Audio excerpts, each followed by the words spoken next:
Hey guys, and in this video I'm going to show you the role of strength in being healthy. And stay tuned to the end where I'll explain 3 principles you can do to start getting stronger from today. And be sure, if you haven't done already, to subscribe to this channel where you get the latest tactics, tools and strategies for getting strong, healthy and less stressed as a busy professional.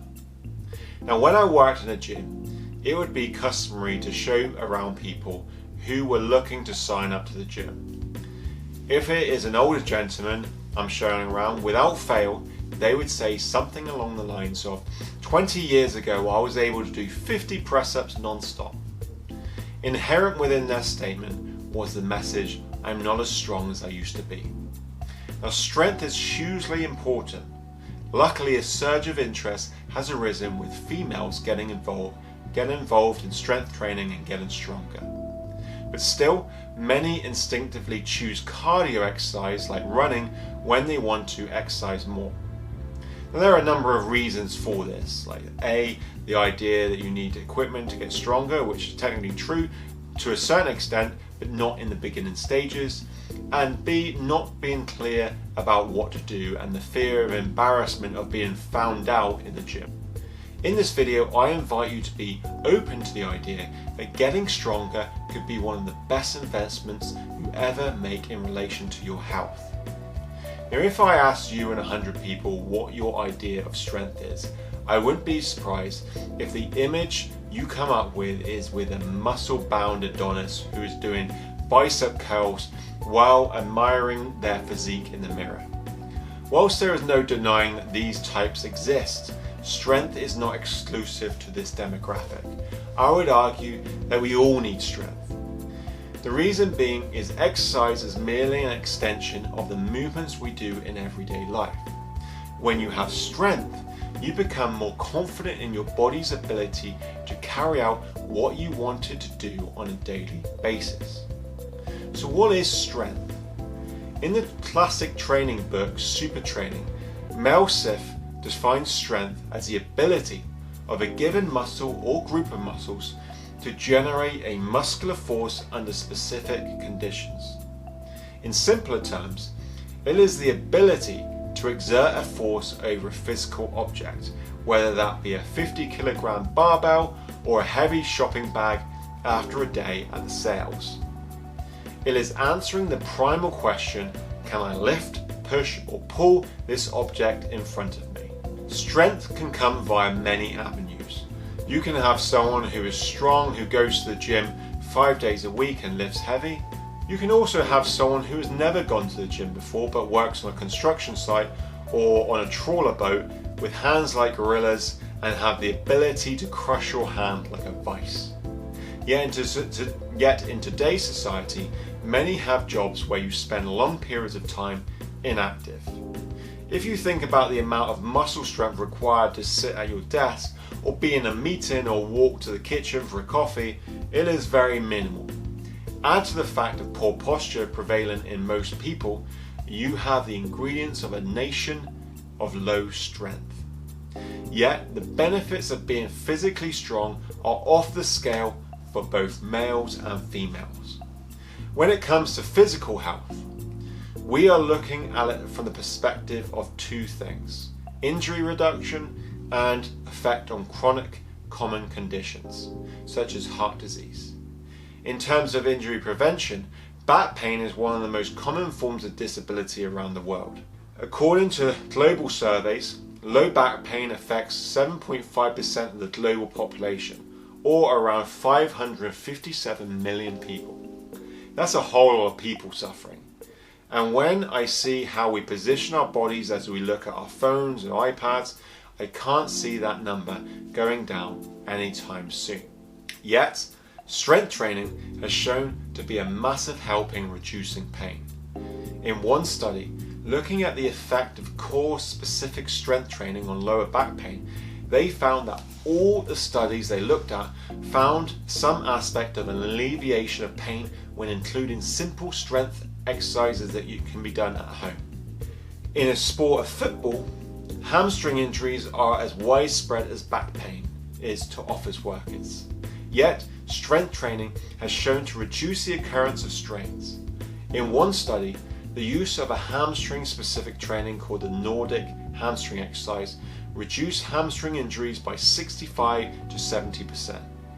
This was similar to another study that looked at women's football and showed a reduction of hamstring injuries by 81% when incorporating strength training. In terms of chronic physical conditions, cardiovascular disease is the big one, with heart disease and strokes up there as primary causes of premature mortality. But as with injuries, it seems regular strength training could come to the rescue on this one as well.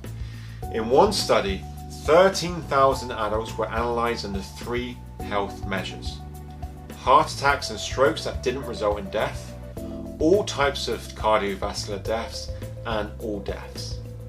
The researchers found that resistance training reduced the risk of all 3 groups, and just an hour of resistance training a week can reduce your risk of heart attacks and strokes by 40 to 70%. That's pretty good going for something that would require less than an hour of training a week. Another growing issue among adults in the Western world is type 2 diabetes.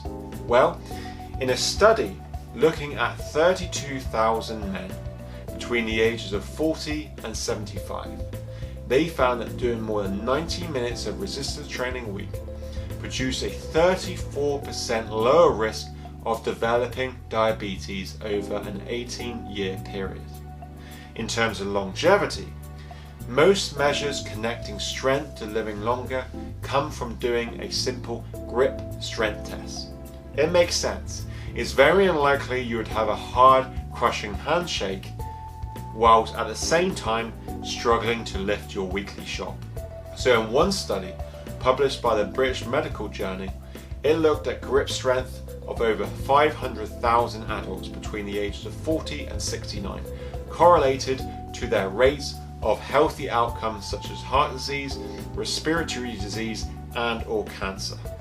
They found that grip strength measurement of less than 57 pounds for men and less than 35 pounds for women were associated with a higher overall risk of death and a higher risk of specific illnesses. They remarked that each 5 kilo increment of grip strength below these thresholds were tied to a 20% increase for women and a 16% increase for men in the risk of death from all causes. Now this is going to be an easy one. What do you think is the best thing you can do to increase your grip strength? You've guessed it, increase your overall strength. And finally, strength training is increasingly being seen as a fantastic booster of mental health. In one study of 1,100 women, researchers found that weak upper body strength and poor lower body strength were associated with alleviated depression and anxiety symptoms. In another study, a meta-analysis of 1,877 participants found a significant association between resistance training and the reduction in depressive mood. Anyone who is engaged in regular strength training habit can attest to the feeling you get after a workout, knowing you've tested your body and over time see the changes it makes to your body composition. It makes you more confident, it gives you more energy, and it makes your body less prone to niggling pains. So as a bonus, let me share with you 3 easy things you can do to start getting stronger. Outside of these 3 things that I'm going to share, it is important that you are consistent with getting stronger. So set aside times each week where you can exercise and get stronger. If you're a beginner, just doing body weight exercises is completely fine. So the first one is focus on exercises that involve more than one muscle. You get stronger when you focus on what is called compound exercises rather than isolation exercises. So if you're in the gym, stop paying attention to the person who's doing the 5th set of bicep curls and focus on the one who's doing squats, bench presses and deadlifts. And if you have no access to either, you do squats, press ups and bridges. Number 2, In terms of how many you do, initially aim for less than 12 reps and over time increase the weight to the point that you can only do less than 5. And when you're doing exercise, you must always stick to good technique. There's no such thing as a bad exercise, only bad technique when it comes to injuries. Focus on doing good techniques before you start reducing reps. Now, a big component of strength training is something called time under tension. This is the length of time in which your muscle is contracting. So take your time and aim for a full range of motion whenever you are lifting and moving. And number 3 is seek to progressively lift more weight over time. This is known as progressive overload. Your body gets stronger when it has to adapt to changing stimuli. This means that when you increase the weight of an exercise, your body has to strengthen the muscles in order to accommodate this new weight, thus getting stronger. As I point to number 2, this shouldn't be at the expense of poor technique, but look to increase the weight over time and you'll find yourself getting stronger than you ever imagined. So that's it for this week. Be sure to subscribe to the Fit by Health channel, and I love it if you like this video, and until next time, I'll see you in the next video.